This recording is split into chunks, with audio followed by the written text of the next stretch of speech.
A couple days ago, I was adventuring around the property and I was showing off an old abandoned building. And I was telling the story of what happened. Well, from what I knew of the story, I only knew a little, the gist of it.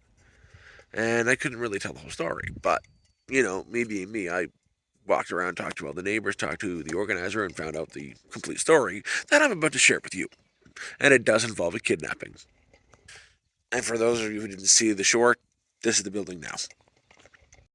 Here's one of the old abandoned buildings someone, started and never finished. There is a story behind it. Um, Something to do with the kidnapping and everything. But I don't know the full story, so I can't really tell yet.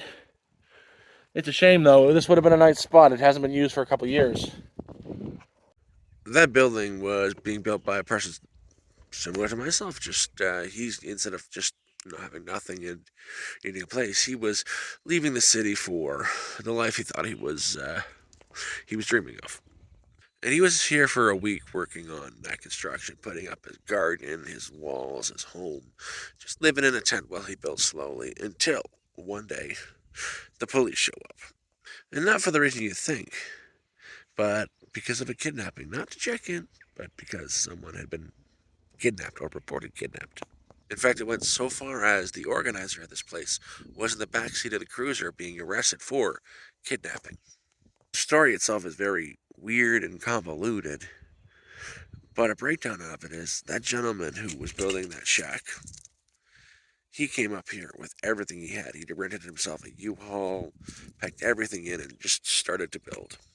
Of course, he did put down payment on the plot, but this gentleman did not own a car. He had the rental U-Haul to get here. So instead of returning the U-Haul, his idea was to call into the police and report himself kidnapped. And who did he blame for this kidnapping? It was the organizer that he kidnapped him, threw him in the back of a U-Haul with all of his belongings, and drove him up here. Now, I don't call that a successful kidnapping, bringing someone up here, letting him out of the truck with all of his belongings, setting him up in a tent and saying, build. That's not really a successful kidnapping. That's just unusual. And the police already have their preconceived conceptions about the people who live up here. Because we are on unrecognized land, there's pretty much no rules.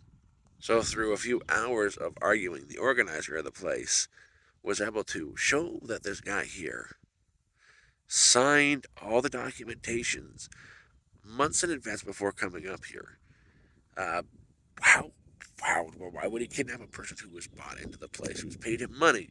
Oh, you paid me money, now you have to come. I'm going to tie you up and throw you in the back of a U-Haul. It just does not make sense. It just does not add up. And yeah, that's it. The cops believed him, and I guess the guy was taken into the police station, and he just decided to never come back. Filing a false kidnapping claim. That's a big one. Now I don't know if it's through sheer embarrassment or whatever. He never came back, and he just left everything there, and it's been sitting there for 2 years. He had only put a down payment on the place, and after like 3 months, your contract with the place is null and void without payment.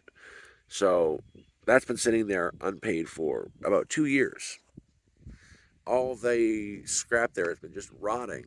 Heck, I was told I could take all the plastic and the metal I wanted from it because he's never coming back and he has no rights to it anymore. And yeah, that's also how I got my garden fence. So, yay.